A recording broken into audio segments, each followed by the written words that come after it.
নমস্কার বন্ধু, আশা করি আপনারা সকলে ভালো আছেন। কাকলি কিচেনে সকলকে স্বাগতম। আজকে আমি পাউরুটি দিয়ে একটা টিফিনের রেসিপি বানিয়েছি। খেতে দারুণ হয়।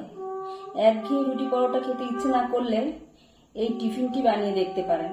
তাহলে চলুন কিভাবে বানিয়েছি দেখা যাক।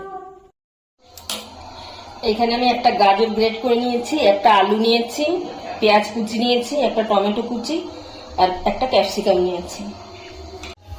আমি একটা বাটির মধ্যে এখন নিয়ে নিচ্ছি।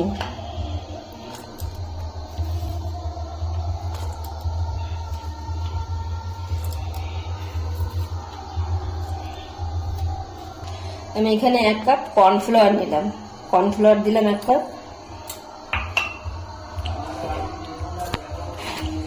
এখন দিয়ে দিচ্ছি স্বাদ মতন লবণ,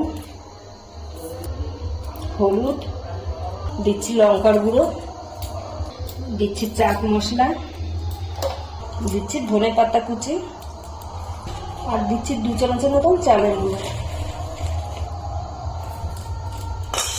এখন আমি সবকিছু ভালো করে মিশিয়ে নিচ্ছি। আমি সবকিছু ভালো করে মিশিয়ে নিয়েছি। আমি কিন্তু এখন জল দিইনি।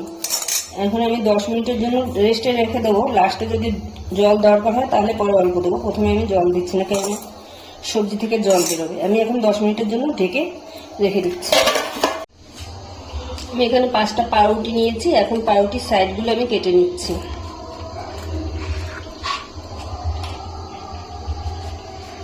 আমি একটা কড়া বসিয়েছি। আমি এখন দিয়ে দিচ্ছি 1 চামচের মতন বাটার। এখন আমি পাউরুটিগুলোকে একটু ছেঁকে নিচ্ছি, কারণ এই পাউরুটিগুলো না বাসি পাউরুটিগুলো ঝুরঝুরে টাইপের হয়ে যায়, পরে আমার টিফিনটা করতে অসুবিধা হবে। সেজন্য আমি একটু ছেঁকে নিচ্ছি এটাকে। এই যে হালকা লাল লাল করে আমি ছেঁকে তুলে নিচ্ছি, এপিট ওপিট করে হালকা লাল লাল করে। 10 মিনিটও রাখিনি, 5 মিনিটের মতন রেস্টে রেখেছিলাম। এখনো ততটা নরম হয়ে গেছে। আমি কিন্তু জল দিলাম না, জলের দরকার আর পড়েনি।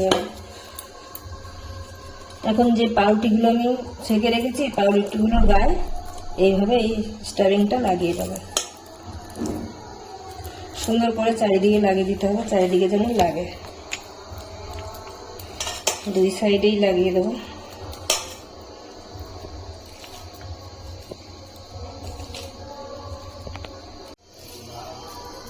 এইভাবে আমি সুন্দর করে চারিদিকে লাগিয়ে নিচ্ছি। এইভাবে আমি সবগুলো লাগিয়ে নিচ্ছি। কড়াইতে তেল গরম করতে বসিয়েছি। এখন আস্তে করে আমি একটা ছেড়ে দিচ্ছি।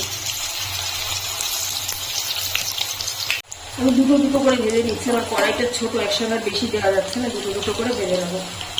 একটু গরম তেল দিয়ে দিচ্ছি। এক সাইড হালকা হয়ে গেলে তারপর আমি উল্টে দেবো। এখন আমি 2 মিনিট রাখা করে আমি উল্টে দিচ্ছি।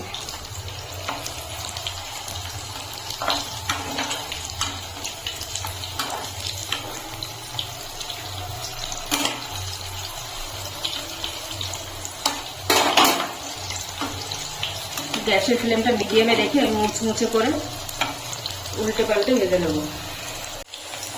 আমার সুন্দর মুচমুচে করে ভাজা হয়ে গেছে। আমি এখন তুলে নিচ্ছি। তুলে ঝাঁঝিটার উপর রাখতে হবে, এক্সট্রা তেলটা ধরে যাবে। আর দুটো আমি এখন ছেড়ে দিচ্ছি। রেসিপিটা আমার তৈরি হয়ে গেছে। ভিডিওটি যদি ভালো লাগে তাহলে একটা লাইক, সাবস্ক্রাইব এবং কমেন্টে জানাবেন কেমন হয়েছে।